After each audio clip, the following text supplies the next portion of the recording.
Shalom. మన ప్రభువుడు రక్షకుడైన యేసుక్రీస్తు నామమున మీ అందరికీ కూడా నా యొక్క శుభాలు తెలియజేస్తూ ఉన్నాను. మీ అందరికీ కూడా వందనాలండి. మీరందరూ కూడా బాగున్నారు కదా? మీరు సంతోషంగా ఉండాలని, దేవునికరంగా ఉండాలని, ఆశీర్వాదకరంగా ఉండాలని నా ఆశ, నా కోరిక, నా ప్రార్థన. ఈరోజు మనము ప్రాముఖ్యమైన సమయానికి వస్తూ ఉన్నాము. దేవుడు ఎలా ఉంటాడు, దేవుడు ఎలా ఉంటాడు అన్న సందర్భం మీద మనము ఈ రోజును మాట్లాడుకోబోతూ ఉన్నాము. దేవుడు మహిమగల దేవుడు. మన దేవుడు సర్వశక్తిమంతుడు. మన దేవుడు పరిశుద్ధాత్ముడు. మన దేవుడు ఆదియో అంతము లేనివాడు. ఆయన మాటలోను స్వస్థత, ఆయన చూపులో స్వస్థత, ఆయన వస్త్రములో స్వస్థత, ఆయన ఉమ్ములోను స్వస్థత, ఆయన నామములోను స్వస్థత. యేసు క్రీస్తు ద్వారాగానే అద్భుతములు జరగాలి. అద్భుతములు జరగాలి అని అంటే యేసు క్రీస్తు మాత్రమే అద్భుత కార్యములు చేయగల దేవుడు. ప్రియ స్నేహితుడా, దేవుడు ఎలా ఉంటాడని ఆశ్చర్యపడుతున్నావా? దేవుడు ఎలా ఉంటాడని ఆశ్చర్యపడుతున్నావా? మన దేవుడు గొప్పవాడు. మన దేవుడు గొప్పవాడై ఉన్నాడు, ఆశ్చర్యకరుడై ఉన్నాడు. మనము ఆయనను సంపూర్ణంగా ఎన్నటికీ గ్రహింపజాలవాడమై ఉన్నాము. అయితే కాని దేవుడు మనకు ఆయనను గూర్చి తెలియజేయ ఒక అద్భుతమైన గ్రంథాన్ని దేవుడు మనకి ఇచ్చి ఉన్నాడు. అద్భుతమైన గ్రంథము బైబిల్ గ్రంథము. అద్భుతమైన గ్రంథము, అద్భుతమైన రచయితలు, 42 మంది పండితుల ద్వారాగా నా పరిశుద్ధాత్మ దేవుడు దేవుని యొక్క వాక్యాన్ని రచించి నశించిపోతున్న ఆత్మలను వెతికి రక్షించటానికి మనిషి కుమారుడు ఈ లోకానికి వచ్చి నిన్ను నన్ను కూడా ప్రేమించి నిన్ను నన్ను కూడా రక్షించి ఆయన మన పక్షాన్ని గొప్ప కార్యములు చేస్తూ ఉన్నాడు. అది ఏమి పుస్తకము, గ్రంథము ఏమి పుస్తకము అని అనుకుంటే ఆ పుస్తకము బైబిల్ అని, దేవుని వాక్యమని, దేవుడు సమస్తమును కలుగజేసినని బైబిల్ మనకు బోధిస్తూ ఉంది. ప్రియమైన దేవునికి బిడ్డలారా, ఈ బైబిల్ ఒక పుస్తకమే కాదు, ఒక గ్రంథము. ఒక గ్రంథమే కాదు, ఇది ఒక వాక్యము. ఈ వాక్యము శరీరధారిగా కృపా సత్య సంపూర్ణుడిగా మన మధ్యకి నివసించటానికి ఆయన వచ్చి ఉన్నాడు. దేవుడు సూర్య చంద్రులను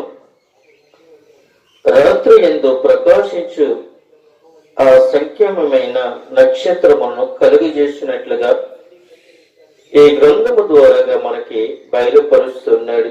తరువాత దేవుడు పురుషుడిని మరి స్త్రీని కూడా సృజించి ఉన్నాడు. దేవుడు మనలను ఎందుకు సృజించాడు అన్న విషయాన్ని మనం చూసినట్లయితే, దేవుడు స్త్రీ పురుషులనిద్దరిని కూడా ఎందుకని సృజించి ఉన్నాడు అని అంటే, స్త్రీ పురుషులు కూడా ఇరుగురు కలిసి మనమందరము కూడా దేవునిని ప్రేమించుటకు, దేవుని చేత ప్రేమించబడుటకు సృష్టింపబడి ఉన్నాము. చూడండి ప్రేమనది బిడ్డలారా, దేవుడు మనల్ని ఎందుకు సృష్టించాడు అని అంటే, మనము దేవుని ప్రేమించుటకును, దేవుని చేత ప్రేమించబడుటకును సృష్టింపబడి ఉన్నాము. దేవుడు మనందరినీ కూడా ఎరిగి ఉన్నాడు, మరియు ఆయన మనలందరినీ కూడా ప్రేమించుతూ ఉన్నాడు. ప్రేమన దేవుని యొక్క బిడ్డలారా, దేవుని ఎరిగి ఉండి ఆయనను ప్రేమించాలని మనము ఆశిస్తే అది ఆయనను ఎంతగానో సంతోషింపజేస్తూ ఉంది. దేవుని ఎరుగుట మరియు ఆయనను ప్రేమించుట అన్నది మన చేస్తున్న పనులన్నిటిలో శ్రేష్టమైనది. అది మనల్ని ఎంతగానో సంతోషించినట్లు చేస్తూ ఉంది. అయితే దేవుని గూర్చి బైబిల్ ఏం బోధిస్తూ ఉందో మనం చూసినట్లయితే, మనల్ని ఎంతగానో ప్రేమించుతున్న దేవుని గూర్చి 5 విషయాలు, ముఖ్యమైన 5 విషయాలు మనము నేర్చుకోబోతూ ఉన్నాం. అయితే ప్రియమైన దేవుని యొక్క బిడ్డలారా, ఆయన 5 విషయాలు ఆయన ద్వారాగా మనకి తెలియపరుస్తూ ఉన్నట్లుగా మనకి కనబడుతూ ఉంది. అయితే దేవుడు ఒక వ్యక్తిగా మనకి కనబడుతూ ఉన్నాడు. దేవుడు ఒక వ్యక్తి అన్న విషయాన్ని మనము ధ్యానించుకోబోతూ ఉన్నాం. అయితే చూడండి, యెషయా గ్రంథము 45వ అధ్యాయము 5వ వచనంలో మనము చూసినట్లయితే, దేవుడు ఒక వ్యక్తిని మనకి తెలియపరుస్తూ ఉన్నాడు. నేను యెహోవాను, మరి ఏ దేవుడును లేడు, నేను తప్ప ఏ దేవుడును లేడు అని చెప్తూ ఉన్నాడు. చూడండి ప్రియమైన దేవుని బిడ్డలారా, నేను యెహోవానని ఆయన ప్రకటన చేస్తూ ఉన్నాడు. నేను అన్న విషయాన్ని మనం జ్ఞాపకం చేసుకున్నట్లయితే, ఉదాహరణగా చాలా మంది కూడా అహంకారముతో మాట్లాడుతూ ఉంటారు. నేను అనే మాట క్రీస్తు పలకాలి గాని మానవులమైన మనము పలకకూడదు. నేను అనంటే నన్ను సృజించిన దేవుడు నేను అని అన్నాడు గాని, దేవుడు సృజింపబడిన, దేవుని చేత నీవు సృజింపబడిన నీవు నేను అనే మాట అహంకారముగా నీవు మాట్లాడకూడదు. ఎందుకనంటే ప్రతి సందర్భంలోనూ కూడా స్త్రీ పురుషులైనా కావచ్చు, నీ గర్భాన పుట్టిన బిడ్డలైనా కావచ్చు, అందరూ కూడా నేను నేను నేను నేను అనంటే, నేను అనంటే దేవుని చేతిలో నేను సృజింపబడిన వాడిను, సృష్టింపబడిన వాడిను. ఈ జీవము దేవుడు ఇచ్చిన జీవము. ఈ ఆయుష్ దేవుడు ఇచ్చిన ఆయుష్. ఈ జీవమైనను ఈ ఊపిరి అయినను నా డబ్బుతో గాని నా ఆస్తులతో గాని నా అందముతో గాని నా ఐశ్వర్యముతో గాని నా తెలివితేటలతో గాని నేను సంపాదించుకోలేదు. కారణం ఏమిటి అనంటే దేవుడు నా పక్షాన్ని నా ద్వారాగా ఒక ఆశ కలిగి ఉన్నాడు. నన్ను సృజించడానికి కారణం ఏమిటి అనంటే దేవుడు నా పక్షాన ఉండి నా పక్షమున అనేకమైన విషయాలు నాకు బయలుపరిచి సృష్టిలో ఉన్న సృష్టి యావత్తును కూడా ఆయన ఎందుకని సృజించాడు అంటే దేవుని యొక్క సంకల్పము ఉంది. ఎందుకని అంటే నేను అన్న పలకటానికి కాదు గాని నేను సృజింపబడిన దేవుని చేతిలో సృజింపబడిన ఒక మట్టి పాత్రను నేను ఒక మట్టి పాత్రను. ఈ మట్టి పాత్రలను నన్ను ఏం చేస్తాడు దేవుడు అని అంటే సంపూర్ణమైన జీవాన్ని ఇచ్చాడు. సంపూర్ణమైన జీవము నాకు ఇచ్చి నువ్వు చీకటి సంబంధివి కావు, నీవు వెలుగు సంబంధివి. నేను లోకమునకు వెలుగై ఉన్నాను, నీవు కూడా లోకానికి వెలుగయ్యిండు.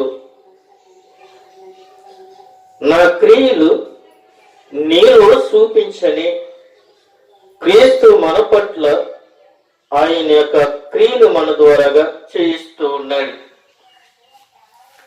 క్రీస్తు మన పక్షాన లేకపోతే, క్రీస్తు మనలో లేకపోతే, క్రీస్తు మన పక్షాన లేకపోతే మనము చీకటి సంబంధులమై ఉన్నాం. చీకటిలో నడిచిన వాడిని చీకటిలోనే నడుస్తాడు గాని వెలుగులో నడవలేడు. క్రీస్తులో ఉన్నవాడు చీకటిలో నడవుడు. ఎందుకనంటే చీకటికి వెలుగుకి సంబంధము లేదు. క్రీస్తుకును అబద్ధకుడైన అపవాదికి సంబంధము లేదు. క్రీస్తు అపవాదిని ఖండించడానికి, క్రీస్తు అపవాదిని పాతాళంలో త్రొక్కువేటకును, క్రీస్తు లోకనాథుడైన అపవాదినైన సాతానును పాతాళములో త్రొక్కువేటకును ఆయన శక్తి నీకును నాకును ఇచ్చారు. అందునిమిత్తము మనము దేవునికి కృతజ్ఞతాస్తుతులు మనము చెల్లించాలి. దేవుని పక్షముగా ఉన్న నీవు, దేవుని సంబంధం కలిగిన నీవు, దేవుడు నీ పట్ల గొప్ప కార్యములు చేయిస్తున్నాడు అనంటే దేవుడు నీలో ఉన్నాడని అర్థం. దేవుడు నీ పక్షాన్ని ఉన్నాడని అర్థం. స్వస్థపరిచిన, అద్భుత కార్యము జరిగించిన, ఆశ్చర్యకార్యాలు జరిగించిన అది నేను కాదు, నాలో ఉన్న దేవుడు. అలాగని స్వస్థతలు నా ద్వారాగానే జరిగినాయి, ఆశ్చర్యకార్యాలు నా ద్వారాగానే జరిగినాయి. నేను లేకపోతే ఈ సంఘం లేదు, నేను లేకపోతే ఈ మనుషుడు లేవలేడు, నేను లేకపోతే నా కుటుంబము లేదు, నేను లేకపోతే నా బిడ్డలు లేరు, నేను లేకపోతే నా తల్లిదండ్రులు లేరు. ఇలా నువ్వు అనుకుంటున్నావేమో. నేను నేను నేను అనే మాట నీలో నుంచి రాకూడదు. నేను బ్రతికేది నన్ను బ్రతికించేది క్రీస్తు. నేను బ్రతికేది నన్ను బ్రతికించేది క్రీస్తు. 2024 సంవత్సరం అంతా కూడా దేవుడు తన కృప చేత నేను కాసి 2025 సంవత్సరంలోనికి నిన్ను నూతనముగా ప్రవేశించాడు. కారణము నేను నా ద్వారాగానే నూతన సంవత్సరంలోనికి అడుగు పెట్టాను అని అనుకుంటున్నావేమో. అది నువ్వు అడుగు పెట్టావు, అడుగు పెట్టించారు అని అంటే అది క్రీస్తు మాత్రమే. క్రీస్తు కృపలో ఉన్నావు కాబట్టి, క్రీస్తు కృప కింద ఉన్నావు కాబట్టి నువ్వు సజీవుడిగా ఉన్నావు. క్రీస్తు తన రెక్కల కింద నిన్ను కాస్తాడు కాబట్టి, దుష్టుడు నుండి నిన్ను తప్పించాడు కాబట్టి, దుష్టుడి చేతుల్లో నిన్ను పడకుండా కాస్తాడు కాబట్టి నువ్వు క్షేమంగా నూతన సంవత్సరంలోనికి నీవు ప్రవేశింపబెట్టాడు దేవుడు. నీ శక్తి చేత గాని, నీ బలము చేతకి గాని, నీ ఆలోచన చేతను గాని దేవుడు నిన్ను దేవుని పక్షంగా నువ్వు ఉండాలి అని ఆయన కోరుకున్నాడు కాబట్టి ఇవన్నీ విడిచిపెట్టమన్నాడు. నేను నా శక్తి, నా బలము, నా యుక్తి ఇవన్నీ విడిచిపెట్టింది. ఇది లోక సంబంధమైన మాట అని చెప్తూ ఉన్నాడు. ఒకే ఒక్క దేవుడు కలడు, ఆయన సత్యమై ఉండి జీవించుచున్న దేవుడు. చూడండి ప్రియమదినికి బిడ్డలారా, ఒకే ఒక్క దేవుడు మనకి కలిగి ఉన్నాడు. ఆయన జీవము కలిగిన దేవుడు, సర్వము కలిగిన దేవుడు, సృష్టిని సృష్టించిన దేవుడు, ఆది అంతము లేనివాడు. క్రీస్తు నీ కొరకు నా కొరకు గాయపడి మృతి పొంది తిరిగి లేచిన దేవుడు. ఆయన ఒకే ఒక్కడు నా దేవుడు. ఆయన ఏమై ఉన్నాడు అనంటే సత్యమై ఉన్నాడు. ఆయన సత్యమై ఉన్నాడు. నీవైనా నేనైనా ఎవరైనా కావచ్చు, సత్యమైన మార్గములో దేవుడు నిన్ను నన్ను నడవమన్నాడు. సత్యమైన వెలుగులోనికి నిన్ను నడవమన్నాడు. సత్యమైన మాటలు నీ నోటు ద్వారా పలకమన్నాడు. నువ్వు అబద్ధము కావు, నువ్వు సత్య సంబంధివి. ఎందుకనంటే ఆయన సత్యమై ఉన్నాడు. ఇంకో విషయం మనం చూసినట్లయితే జీవించుచున్న దేవుడు. ఆయన నీలోను నాలోను జీవించుచున్న దేవుడు. దేవుడు ఆయన ఎలా చెప్తూ ఉన్నాడు, నేను యెహోవాను, నేను తప్ప మరి ఏ దేవుడు లేడు.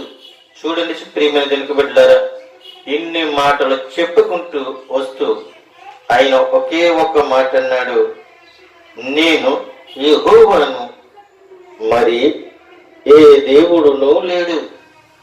నీ దేవుడు యెహోవాయే. నీ దేవుడు రక్షకుడే. నీ దేవుడు అంతము లేనివాడు. నీవు సజీవుడివై ఉండడానికి కారణము సజీవుడైన యేసు క్రీస్తు. ఆయన మృతులలో నుండి లేపబడ్డాడు. కారణం ఏమిటి అనంటే యేసు క్రీస్తు యందు నువ్వు ఉన్నట్లయితే, యేసు క్రీస్తులో నీవు పాతబడినట్లయితే, క్రీస్తు ఎలాగైతే లెగిస్తాడు నీవు కూడా అలాగే లెగుస్తావు. కారణం ఏమిటి అనంటే క్రీస్తుకు మరణము లేదు. నా దేవునికి మరణం అనేది లేదు. నా దేవునికి మరణము లేదు కాబట్టి క్రీస్తు యందున్న నీకును మరణము లేదు. శరీరానికి మరణము ఉండొచ్చేమో గాని ఆత్మకు మరణం అనేది లేదు. కొంతమంది అంటారు, కొంతమంది స్వర్గము అని అంటారు. హైందువులు మనం జ్ఞాపకం చేసుకున్నట్లయితే మేము చనిపోతే స్వర్గానికి వెళ్తాం అని అంటారు. ఎందుకని మేము స్వర్గానికి వెళ్తాము అని అంటారు? ఎందుకంటారో తెలుసా? వాళ్ళు ఏమంటారు తెలుసా? మేము అబద్ధం ఆడవచ్చు, దొంగతనం చేయవచ్చు, వ్యభిచరించవచ్చు, అన్ని చేయొచ్చు. ఎన్ని చేసినప్పటికీ కూడా మా దేవుడు మమ్మల్ని క్షమిస్తాడు. మాకు ఒక రాజ్యం ఉంది. ఏ రాజ్యము అనంటే మనకైతే పరలోకం ఉంది, వాళ్ళకైతే స్వర్గం ఉంది అని చెప్తూ ఉంటారు. నీవైనా నేనైనా ఎవరైనా కావచ్చు. దేవుడు అంటున్నాడు, అబద్ధకుడు గాని శరీరాన్ని అమ్ముకునేవారు గాని అబద్ధకరమైన మోసకరమైన మాటలు మాట్లాడేవారన్న గాని నరహంతకులు గాని బందిపోతులు గాని ఇటువంటి వారు దేవుని యొక్క రాజ్యములో ఉండనేరరు అని దేవుడు ఖచ్చితంగా చెప్తూ ఉన్నారు. మరి ఒక మాట అంటున్నాడు, నేను తప్ప. ఇక్కడ ఉన్నాడు, ఏ దేవుడునూ లేడు అని చెప్తూ ఉన్నాడు. ఇక్కడ ఏమంటున్నాడంటే నేను తప్ప అంటున్నాడు. ఏ దేవుడు లేడు, నేనే తప్ప అని చెప్తున్నాడు. నువ్వు అనుకోవచ్చు, నువ్వేమనుకున్నాడో అనుకోవచ్చు, మా దేవుడు నన్ను బ్రతికించాడు అనుకోవచ్చు. ఏ దేవుడు బ్రతికించాడు, ఏ దేవుడు సృష్టించాడు, ఏ దేవుడు నిన్ను నడిపించాడో నీవు జ్ఞాపకం చేసుకుంటే అదే మంచిది. దేవుడు పరలోకము నుండి భూలోకానికి నిన్ను నన్ను కూడా పంపించారు అని అంటే దేవుని యొక్క నిబంధన కలిగి ఉన్నా నీవే ఆయన కృపలో ఉన్నావు కాబట్టి ఆయన మన పక్షాన ఉన్నాడని మనం నమ్మాలి. చూడండి ప్రియమైన దేవుని బిడ్డలారా, దేవుడు ఒక బలము కాదు. చూడండి, దేవుడు ఒక బలము కాదు, దేవుడు జీవించుతున్న వ్యక్తి. నువ్వు అనుకుంటున్నావేమో, నిజమే, నువ్వు బలహీనుడు వ్యక్తి బలాన్ని ఇచ్చేవాడు దేవుడే. కానీ ఆయన బలమ కంటే జీవించుతున్న వ్యక్తి అయిన క్రీస్తు నీలో జీవిస్తూ ఉన్నాడు అని అంటే నీలో ఏ బలం ఉంది అని అంటే క్రీస్తు యొక్క బలగము నీలో ఉంది, క్రీస్తు శక్తి నీలో ఉందని మనము నమ్మాలి. మరి మనలని అందరినీ ఎరిగి ఉండి ప్రేమించుచున్న వ్యక్తి. చూడండి ప్రియమైన మనందరినీ కూడా ఎరిగి ఉన్నాడు. ప్రేమించి ఉన్న వ్యక్తి అయిన మనము ఆయనను ఎరిగి ఉండాలని ఆశించిన సో ఆయన ఎంతో ఆనందిస్తాడు. చూడండి, మనమందరము కూడా ఆయనని ఎరిగి ఉంటే ఆయన ఏం చేస్తాడో తెలుసా? అది ఎంతో ఆనందిస్తాడంట. ఆయన ఎంతో ఆనందిస్తాడు. క్రీస్తు పక్షాన నీవు ఉంటే క్రీస్తు నీ యందు ఆనందిస్తాడు. క్రీస్తులాగా నువ్వు మారితే యేసు క్రీస్తు నీ యందు ఆనందిస్తాడు. యేసు క్రీస్తులాగా నువ్వు మాట్లాడితే యేసు క్రీస్తు నిన్ను చూసి సంతోషిస్తాడు. యేసు క్రీస్తులాగా నువ్వు అద్భుత కార్యములు చేస్తే ఆయన పక్షాన్ని దేవుడు నిన్ను చూసి ఆనందిస్తాడు. యేసు క్రీస్తు నామములో దెయ్యములను వెళ్ళగొడితే ఆయన నిన్ను చూసి ఆనందిస్తాడు. యేసు క్రీస్తు నామములో అనేక మందిని స్వస్థపరిస్తే ఆయన నిన్ను చూసి ఆనందిస్తూ ఉంటాడు. యేసు క్రీస్తు నామములో చనిపోయిన వారిని లేపితే ఆయన నిన్ను చూసి ఆనందిస్తాడు. నిన్ను నన్ను ఈ లోకానికి పంపించడానికి కారణము ఏమిటి అనంటే అనేక మందిని శిష్యులుగా తయారు చేయటమే ఆయనకు ఒక సంకల్పం. అనేకమైన వారిలో ఉన్న దెయ్యములను వెళ్ళగొట్టడమే ఆయన యొక్క సంకల్పం. అనేక మంది మారు మనుషులోనికి నడిపించడమే ఆయన యొక్క సంకల్పం. ఆయన మన యొక్క సంకల్పం ఏమీ లేదు. ప్రియమైన దేవుని బిడ్డలారా, మనిషి పట్ల మనిషి ప్రేమ కలిగి నడుచుకోండి అని చెప్తున్నాడు. మనుషులను వేధించుకోవటము కాదు గాని మనుషుడిని మనుషుడిగా ప్రేమించమని దేవుడు చెప్తూ ఉన్నాడు. చెట్లను ప్రేమిస్తున్నాం, పక్షులను ప్రేమిస్తున్నాం, జంతువులను ప్రేమిస్తున్నాం, అవసరాలను ప్రేమిస్తున్నాం, ఐశ్వర్యాన్ని ప్రేమిస్తున్నాం. కానీ నీకు నీవుగా నాకు నేనుగా నీవు నేను కూడా ప్రేమించుకోలేకపోతున్నాం. నీవు నేను ఎదురుపడినప్పుడు వందనాలు చెప్పుకోలేకపోతున్నాం. నీవు నేను కూడా పక్కన నిల్చున్నప్పుడు వాడిని దుర్భాషలు మాట్లాడుతూ ఉన్నాం. దేవుడు ఇందుకోసము కాదు నేను ప్రేమించేది, పంపించేది. మనుషుడిని మనుషుడిగా ప్రేమించటమే దేవుని యొక్క సంకల్పమని దేవుడు మన పక్షాన్ని చెప్తూ ఉన్నాడు. వీటన్నిటికీ పైగా మన హృదయము పూర్తిగా ఆయనను ప్రేమించాలని ఆయన ఆశిస్తూ ఉన్నాడు. మన హృదయము నిండా ఎవరుండాలి అంటే దేవుని యొక్క వాక్యము. మన హృదయము నిండా ఏముండాలి అంటే దేవుని యొక్క సంకల్పము. మన హృదయము నిండా ఏం ఉండాలి అంటే దేవుని యొక్క ప్రేమతో నీవు నింపబడాలని దేవుడు మనతో మాట్లాడుతూ ఉన్నాడు. దేవుడు ఒక వ్యక్తి అయితే, రెండో విషయంగా మనం చూసినట్లయితే దేవుడు ఒక ఆత్మ. చూడండి ప్రియమైన దేవునికి బిడ్డలారా, దేవుడు ఒక వ్యక్తి అయితే ఇక్కడ మనం చూసినట్లయితే దేవుడు ఒక ఆత్మగా మనకి కనబడుతూ ఉన్నాడు. దేవుడు ఒక వ్యక్తి అయినప్పటికీ కూడా మనము కలిగి ఉన్నట్లుగా ఆయనకు శరీరము లేదు. దేవుడు ఆత్మవై ఉన్నాడు. ఆత్మయై ఉన్న దానిని మనము చూడలేము. శరీరంలో ఉన్న మనుషులనైతే మనం చూడగలము, కానీ ఆత్మలో ఉన్న దేవుడిని మనము చూడలేము. నీవు కూడా దేవునికి దగ్గరగా ఉండాలంటే ఆత్మ స్వరూపము కలిగి నీవు ఉండాలి. ఎందుకనంటే ప్రియమైన దేవునికి బిడ్డలై ఉన్నాడు కనుక దేవుడు మనం సృష్టించినప్పుడు ఆయన నీ కోసం శరీరమును అనుగ్రహించి ఉన్నాడు, ఆత్మను కూడా ఇచ్చి ఉన్నాడు. ఆ ఆత్మ నీ శరీరమందు నివసించుచున్నది.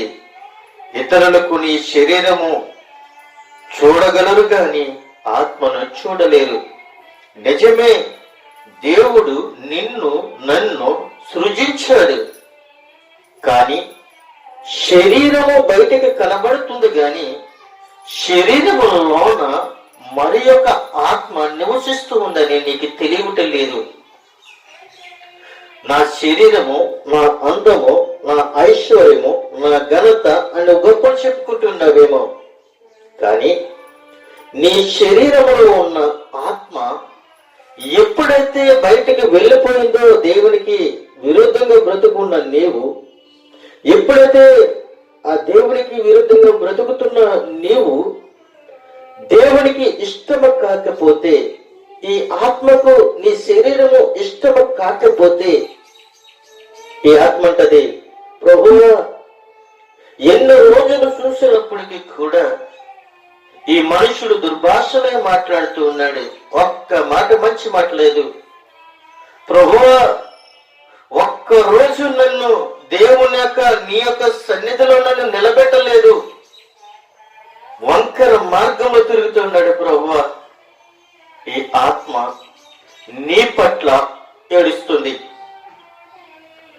ఈ ఆత్మను సంతోషపరచాలి ఉండాలి అంటే నిత్యము, ప్రతి సమయము, ప్రతి గడియ దేవుని యొక్క సన్నిధిలో నీవు కనబడితే దేవుడు ఇచ్చిన ఆత్మ సంతోషించి దేవుణ్ణి గణపరుస్తుంది. ప్రభువా, నువ్విచ్చిన కుమారుడు, నువ్వు పంపించిన నా యొక్క ఆత్మ ఈ శరీరంలో పంపించావు కాబట్టి నీ యొక్క సొంత కార్యములు చేయటానికి ఇష్టపడుతున్నాడు ప్రభువా అని ఈ యొక్క ఆత్మ దేవుని యొక్క ఆత్మకు మొర్ర పెట్టుకుంటూ ఉంది. ఉదాహరణగా ప్రియమైన దేవునికి బిడ్డలారా, అయితే మనము ఆత్మను చూడగలమేమో అని అనుకుంటున్నావేమో. నీ శరీరములో ఉన్న ఆత్మను నువ్వు ఎలా చూడగలదు? వెదకవాడిలో ఉన్న ఆత్మను నువ్వు ఎలా చూడగలదు? కానీ నీ శరీరంలో ఉన్న ఆత్మను నువ్వు చూడలేవు, గాని క్రీస్తు ఆత్మను నువ్వు చూడగలదు. ఎలాగా అనంటే, మనోనేత్రము కలిగి పరిశుద్ధాత్మ దేవుణ్ణి ఆరాధించి, పరిశుద్ధాత్ముడా నీ పరిశుద్ధాత్మ ద్వారాగా నిన్ను అభిషేకించుము, నిన్ను చూడాలి అని చెప్పినప్పుడు దేవుని యొక్క ఆత్మ నీ హృదయములో ప్రవేశింపబడి దేవుని యొక్క ఆత్మ నీ ద్వారాగా మాట్లాడుతుంది. ఎందుకంటే ప్రియమైన దేవునికి బిడ్డలారా, ఇక్కడ మనం చూస్తున్నట్లయితే దేవుడు సంపూర్ణమైన ఆత్మ, మనవలే ఆయనకు దేహము లేదు గనుక ఆయనను మనము చూడలేము పోతున్నాము.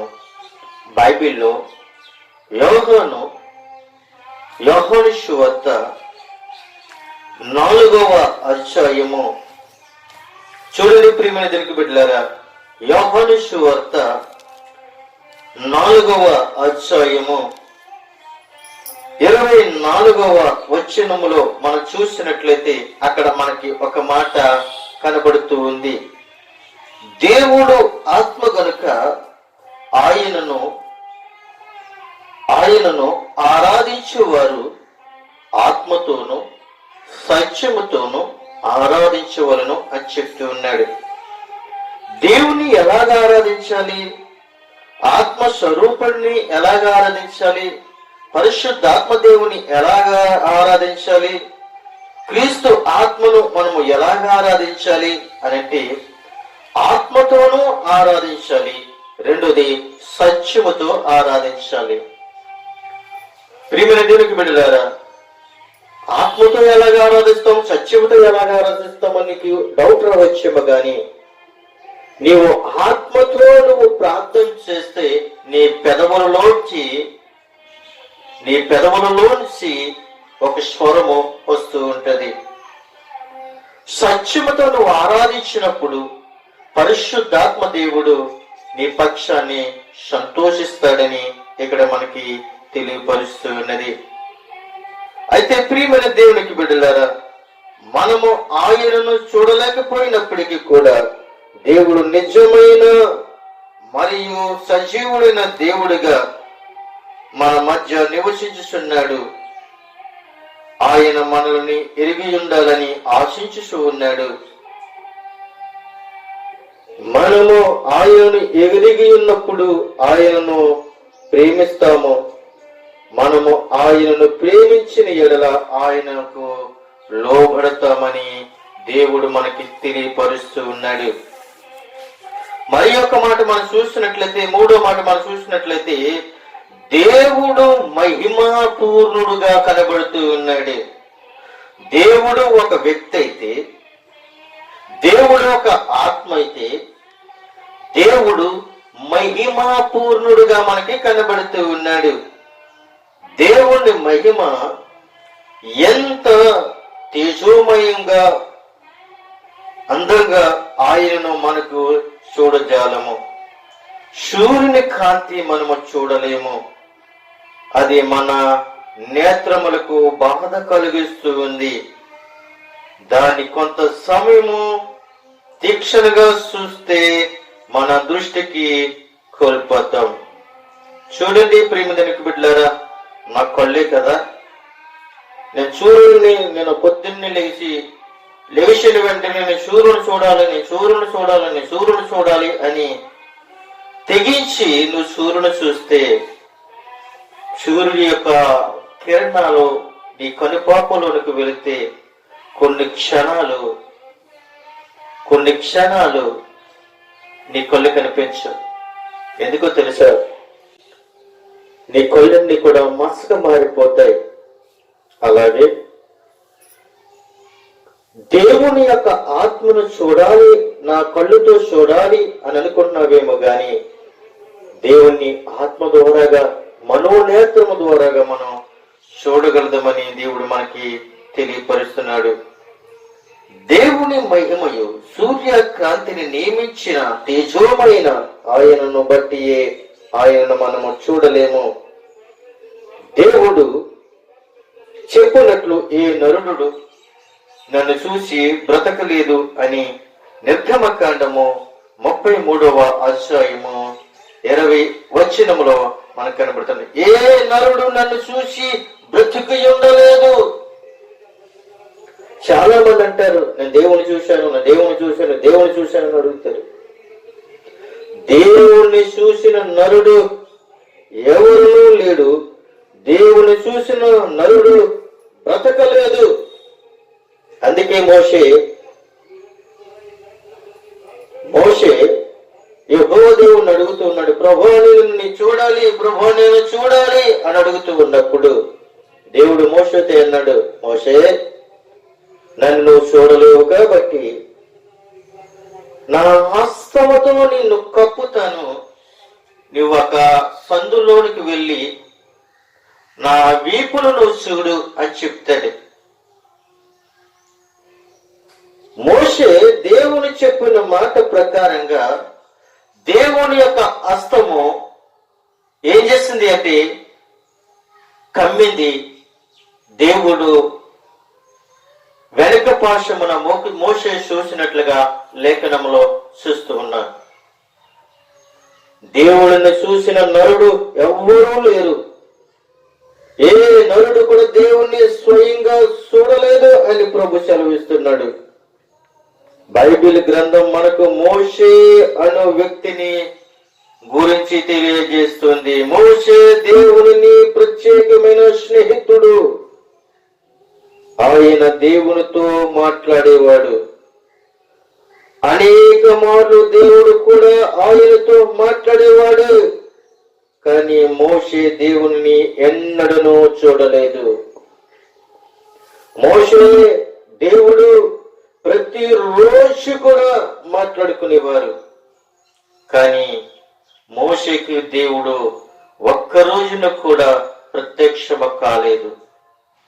మోషే దేవుణ్ణి స్వయంగా చూడలేదు. కానీ మోషే దేవుని యొక్క స్వరాన్ని విన్నాడు. మోషే దేవుని యొక్క స్వరాన్ని విని దేవుని యొక్క పక్షముగా నిలబడ్డాడు. ఇశ్రాయేలులకు ఒక నాయకుడిగా, ఒక కాపరిగా అక్కడ నడిపించినట్లుగా మనం చూస్తూ ఉన్నాం. అయితే ప్రియమైన దేవునికి బిడ్డలారా, మోషే ఒక దినం దేవునికి ప్రత్యక్షమై అనుగ్రహించుకోరుస్తుండగా మనం చూసినట్లయితే దేవుడు మోషేతో నీవు నా ముఖమును చూడజాలవు, ఎందుకనగా ఏ మనుషుడును ఏ మానవుడు నన్ను చూసి బ్రతకలాడును, కానీ నేను నిన్ను బండ సందులో దాసి వెళ్ళెదను. నిర్గమకాండము 33వ అధ్యాయము 18వ వచనంలో మనకి కనబడుతూ ఉంది. ప్రియమైన దేవునికి బిడ్డలారా, మోషే ఒంటరిగా కొండ ఎక్కాడు. దేవుడు ఆయనను బండ సందులో దాసి దేవుడు తన మహిమను ఆయనకి దాటి వెళ్ళినట్లుగా చేశాడు. మోషే దేవుని చూడలేదు గాని ఆయన మహిమను కొంత మట్టుకే చూడగా ఆయన ముఖము సూర్యకాంతి వలె కనబడినట్లుగా మనకి చూస్తూ ఉన్నాం. మోషే కొండ దిగినప్పుడు ఆయన ముఖము ప్రకాశించినట్లుగా ప్రజలు ఆయన భయపడిరి. యెహోవా వేల్పులలో నీ వంటి వాడెవడును, పరిశుద్ధులను బట్టి నీవు మహానీయుడువు అని నిర్గమకాండము 15వ అధ్యాయం 11లో వచనములో మోషే ఆ ప్రజలతో ప్రకటించిన దానితో ఆశ్చర్యము ఏమీ లేదన్నట్లుగా మనకి కనబడుతూ ఉంది. మరి ఒక మాట, దేవుడు పరిశుద్ధుడు అనగా దేవుడు పవిత్రుడును సంపూర్ణుడై పాపము లేనివాడుగా ఉన్నాడు. బైబిల్లో చీకటి పాపమును సూచిస్తూ ఉన్నది. దేవుని గూర్చి బైబిల్ చెప్పినట్టుగానే దేవుడు వెలుగై ఉన్నాడని ఇక్కడ లేఖనాలు చెలవిస్తూ ఉన్నాయి. ఆయన యందు చీకటి పాపము ఎంత మాత్రము లేదని మొదటి యోహాను పత్రిక 1వ అధ్యాయము 5వ వచనములో మనకి కనబడుతుంది. ప్రియమైన దేవునికి బిడ్డలారా, దేవుడు వెలుగు మహిమయ్య ఉన్నాడు. ఆయన పవిత్రుడు దేవుడై ఉన్నను, పాపము చెయ్యడు. దేవుడు ఎప్పుడునూ మంచిది సరైన దానిని చేస్తాడని మనం తెలుసుకోబోతూ ఉన్నాం. పాపకారమైనది దేనిని ఏదైనాను దేవుని సన్నిధిలో ఉండజాలదు. బైబిల్ నందు మనం చూసినట్లయితే కీర్తన గ్రంథము 99వ అధ్యాయము 9వ వచనం చెప్పినట్లయితే మనము దేవుడైన యెహోవా పరిశుద్ధుడు అని చెప్తూ ఉంది. దేవుడు యెషయా అనే ప్రవక్తతో ఒకసారి ఇలాగా దర్శనముతో మాట్లాడుతున్నాడు. దర్శనముగా కలగంటిని, కల వంటిది. దేవుడు తన సింహాసనమై ఆశీనుడై ఉన్నట్లు యెషయా దర్శనములో చూసినట్లుగా ఆయన చుట్టూ అనేక దేవదూతలు చేరి దేవుణ్ణి ఈ రీతిగా స్తుతించినట్లుగా యెహోవా పరిశుద్ధుడు పరిశుద్ధుడు పరిశుద్ధుడు సర్వలోక మహిమ నిండి ఉన్నదని యెషయా 6:3లో మనకి తెలియపరుస్తూ ఉన్నాడు. యెషయా తన దర్శనములో దేవుని చూసినప్పుడు భయభీతుడయ్యనట్లుగా ఆ దర్శనము తాను పాపినని దేవుడు పరిశుద్ధుడని తెలియబడుతుంది. ప్రేమిందుకు బిడ్డలారా, నీవును నేనును పాపులమే, నీవును నేనును పాపిలే ఉన్నాం. కానీ దేవుడు నిన్ను నన్ను పాపము నుండి విడిపించి చేసి ఉన్నాడు. అయితే ప్రియమైనకు బిడ్డలారా, దేవుడు ప్రేమమై ఉన్నాడు అనగా దేవుడు మనలను ప్రేమిస్తూ శ్రేష్టమైనది మాత్రమే మనము పొందాలని ఆశిస్తూ ఉన్నాడు. దేవుడు మనల్ని ప్రేమించి ఉన్నాడని ఎలా తెలుసుకోగలదము అనంటే 2 విధాలుగా తెలుసుకోగలదము. దేవుడు మనల్ని ప్రేమిస్తున్నాడని చెప్పాడు.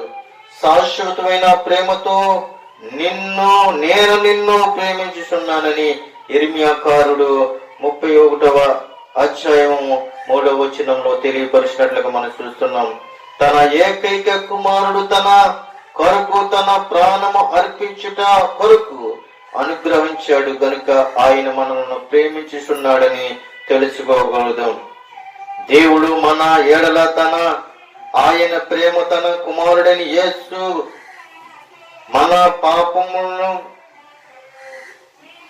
పాపముల మాట్లాడిన చెడు మాటలు లేక చేసిన చెడు క్రియల నిమిత్తము మరణించుట కొరకు అనుగ్రహించుటకు ద్వారా తన ప్రేమను కనుపరిచిన బైబిల్లే మనకు తెలియపరుస్తుంది. ఈ గ్రంథమే మనకు తెలియపరుస్తుంది.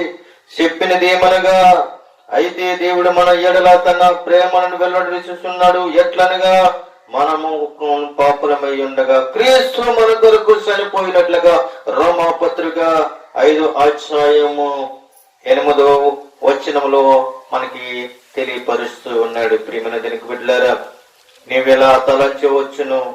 నేను మాట్లాడిన చెడు మాటలు చేసిన చెడు పనులన్నిటి దేవుడికి తెలియనా? అవును, వాటన్నిటిని గురించి దేవునికి తెలియను. కానీ ఆయన తన పూర్ణ హృదయముతో నిన్ను ప్రేమించుచున్నాడు. ఆయన నిన్ను ప్రతి క్షణము ప్రేమించు ఉన్నాడని మనం నమ్మిన వారమై ఉండాలి. ప్రభువైన యేసు నీ పాపముల కొరకు మరణించెను, కానీ ఆయన మృతులలో మిగిలిపోయలేదు. 3వ దినమున ఆయన లేపును. ఆయనే మన రక్షకుడు. దేవుడు నీ పాపముల కొరకు చనిపోయి తిరిగి లేచిన రక్షకుడని విశ్వసించాలని కోరుతూ ఉన్నాడు ప్రభువు. దేవుడు నీ నుండి ముఖ్యంగా కోరుకున్నది విషయము ఏమిటో తెలుసా? ప్రియమైన దేవునికి బిడ్డలారా, నీ హృదయపూర్వకమైన ప్రేమను ఆశించుతున్నాడని మనకు దేవుడు బయలుపరుస్తున్నాడు. దేవుని సంతోషపరిచే విషయాలని నీ పూర్ణ హృదయముతో దేవుణ్ణి ప్రేమించుటయే రాజైన దావీదు బైబిల్ నందరిని ఒక గొప్ప దైవజనుడిని దేవుడు ప్రేమించుట ఇష్టపడుతూ ఉన్నాడు. ఓ ప్రభువా, నేను నిన్ను ప్రేమించుచున్నానని ఎప్పుడైనా చెప్తూ ఉన్నావా? లేదే. అయితే అది దేవుని ఆనందాన్ని కలిగించినది. రాజైన దావీదు వలె నీవు కూడా దేవునిని ప్రేమిస్తే అది దేవునికి ఎంతో సంతోషాన్ని కలిగిస్తుందని, నీకు సహాయపడుతుందని మనం ప్రార్థన చేసిన వారమై ఉండాలి. ప్రియమైన దేవునికి బిడ్డలారా, నా హృదయముతో నిన్ను ప్రేమించాలని ఆశించుచున్నాను. నిన్ను గూర్చి ఎక్కువగా తెలుసుకొనుటకు సహాయము చెయ్యము. నన్ను ప్రేమించుము. నా నిమిత్తము సిలువలో మరణించుటకు మీ కుమారుడైన యేసుక్రీస్తు ప్రభువు అనుగ్రహించినందుకు మీకు వందనములు చెప్తూ ఉన్నాం ప్రభువా. మా పాపముల కొరకు, మా దోషముల కొరకు ప్రభువైన దేవుని యొక్క కుమారుడు, దావీదు కుమారుడు యేసుక్రీస్తు ప్రభువు వారు మన కొరకు, మన పాపముల కొరకు చనిపోయి తిరిగి లేచాడని నమ్మిన ఎడల నీవు కూడా క్రీస్తుతో లేపబడతావు. క్రీస్తుతో కూడా లేపబడటమే కాదు, క్రీస్తుతో కూడా పరలోక రాజ్యానికి దేవుని యొక్క వారసుడిగా ఉంటావని కోరుకుంటూ నా మాటలు ముగిస్తూ ఉన్నాను. కొద్ది మాటలు దేవుడు దీవించిన గాక. ఆమేన్.